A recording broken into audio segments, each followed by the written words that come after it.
Capítulo 8. Depois do dilúvio. As águas subiram 15 côvados acima das mais altas montanhas. Pareceu muitas vezes à família que estava dentro da arca que deveriam perecer, tendo sido seu barco, durante 5 longos meses, arremessado de um lado para outro, aparentemente à mercê do vento e das vagas. Foi uma prova severa, mas a fé de Noé não vacilou, pois tinha certeza de que a mão divina estava ao leme. Começando a baixar as águas, o Senhor fez com que a arca flutuasse para um lugar protegido por um grupo de montanhas, que por seu poder haviam sido preservadas. Estas montanhas estavam a pouca distância uma das outras, e a arca moveu-se em direção àquele abrigo calmo. E não mais foi levada sobre o ilimitado oceano. Isto deu grande alívio aos viajantes cansados e arremessados pela tempestade. Noé e sua família ansiosamente esperaram o decrescimento das águas, pois almejavam sair de novo à terra. 40 dias depois que os cimos das montanhas se tornaram visíveis, enviaram um corvo, ave de fino olfato, para revelar se a terra se tornar enxuta. Esta ave, nada encontrando senão água, continuou a voar da arca para fora e de fora para a arca. 7 dias mais tarde, uma pomba foi enviada, a qual, não encontrando onde pousar, voltou à arca. Noé esperou mais 7 dias e, de novo, enviou a pomba. Quando ela voltou à tarde, com uma folha de oliveira no bico, houve grande regozijo.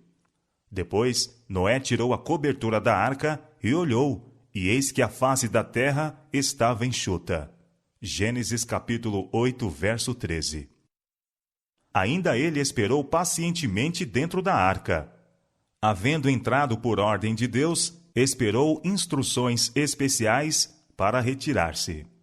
Finalmente, um anjo desceu do céu, abriu a pesada porta e mandou o patriarca e sua casa saírem à terra, e tomarem consigo todos os seres vivos. Na alegria de seu livramento, Noé não se esqueceu daquele por cujo gracioso cuidado haviam sido preservados. Seu primeiro ato, ao deixar a arca, foi construir um altar e oferecer de toda a espécie de animal e ave limpa um sacrifício, manifestando assim sua gratidão para com Deus pelo livramento e sua fé em Cristo, o grande sacrifício. Esta oferta foi agradável ao Senhor, e uma bênção resultou não somente ao patriarca e sua família, mas a todos os que vivessem sobre a terra. E o Senhor cheirou o suave cheiro, e disse o Senhor em seu coração: Não tornarei mais a amaldiçoar a terra por causa do homem. Enquanto a terra durar, sementeira e cega, e frio e calor, e verão e inverno, e dia e noite não cessarão. Gênesis capítulo 8, verso 21 e 22. Aqui havia uma lição a todas as gerações que sucedessem. Noé saíra para uma terra desolada, mas antes de preparar casa para si, construiu um altar a Deus. Seu suprimento de gado era pequeno e havia sido preservado com grande despesa.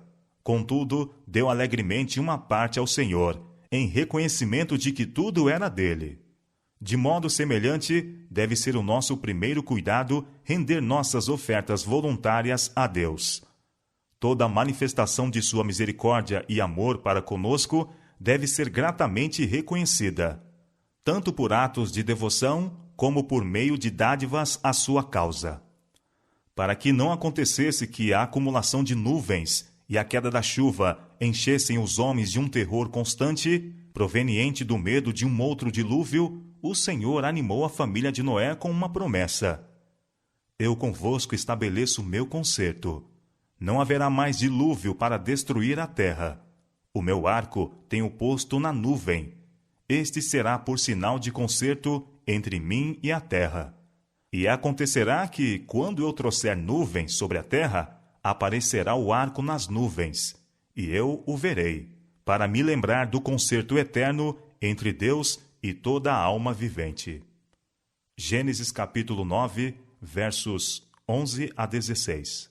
Quão grande é a condescendência de Deus e sua compaixão por suas criaturas falíveis, colocando assim o belo arco-íris nas nuvens como sinal de seu concerto com os homens. O Senhor declara, ao olhar ele o arco, lembrar-se-á de seu concerto. Isto não implica que houvesse de esquecer-se. Ele, porém, fala-nos em nossa linguagem, para que melhor o possamos compreender. Era o propósito de Deus que, quando os filhos das gerações posteriores perguntassem a significação do arco glorioso que abrange os céus, repetissem seus pais a história do dilúvio e lhes dissessem que o Altíssimo distendeu o arco e o colocou nas nuvens como uma segurança de que as águas nunca mais inundariam a terra. Assim, de geração a geração, testificaria do amor divino para com o homem e fortaleceria sua confiança em Deus. No céu, uma semelhança de arco-íris rodeia o trono e estende-se como uma abóbada por sobre a cabeça de Cristo. Diz o profeta. Como o aspecto do arco que aparece na nuvem no dia da chuva, assim era o aspecto do resplendor em redor. Este era o aspecto da semelhança da glória do Senhor. Ezequiel capítulo 1, verso 28. O escritor do Apocalipse declara: Eis que um trono está posto no céu, e um assentado sobre o trono, e o arco celeste estava ao redor do trono, e parecia semelhante à esmeralda. Apocalipse capítulo 4, versos 2 e 3.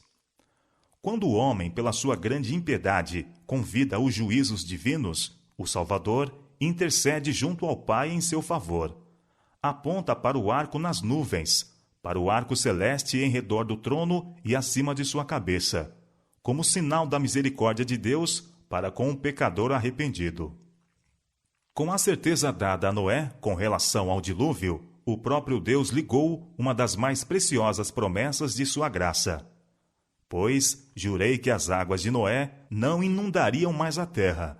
Assim jurei que não me irarei mais contra ti, nem te repreenderei, porque as montanhas se desviarão e os outeiros tremerão, mas a minha benignidade não se desviará de ti, e o conserto da minha paz não mudará, diz o Senhor, que se compadece de ti. Isaías capítulo 54, versos 9 e 10.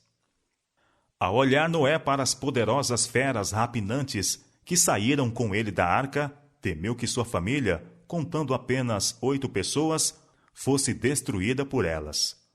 Mas o Senhor enviou um anjo a seu servo com a mensagem asseguradora: E será o vosso temor e o vosso pavor sobre todo o animal da terra, e sobre toda a ave do céu.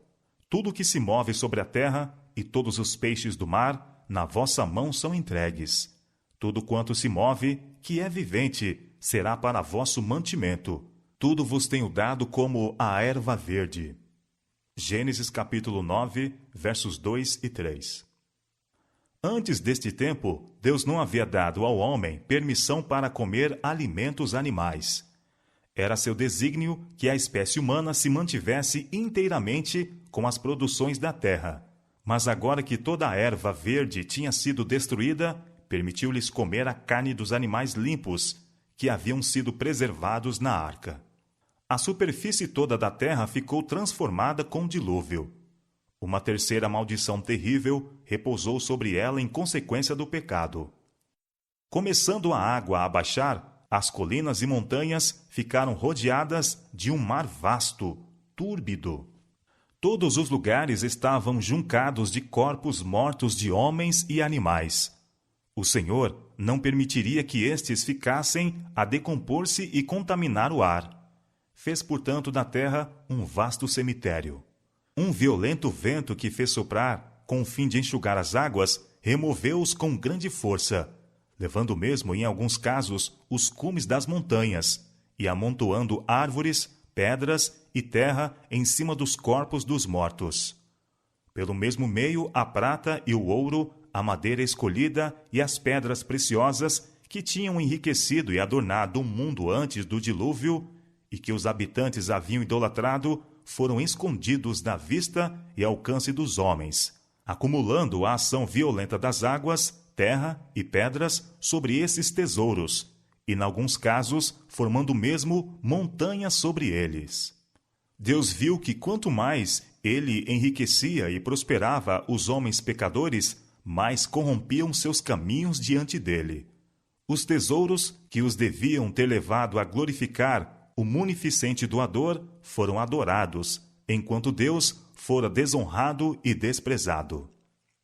A terra apresentava um aspecto de confusão e desolação impossível de descrever-se. As montanhas, que haviam sido tão belas em sua perfeita simetria, ficaram despedaçadas e irregulares.